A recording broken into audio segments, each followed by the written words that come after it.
In this video, I'm gonna be showing you how to fix WhatsApp call not ringing when iPhone is locked. So first of all, go to your iPhone settings and scroll down, tap on notification. Under notification settings, you have to scroll down and tap on WhatsApp app. Must enable WhatsApp notification. Under alerts, you have to enable lock screen.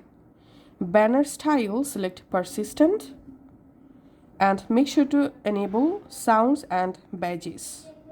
Show previews, you can select always.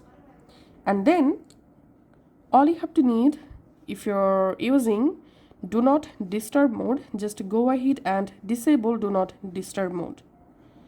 And now on, you should receive WhatsApp call when your iPhone is unlocked, also locked.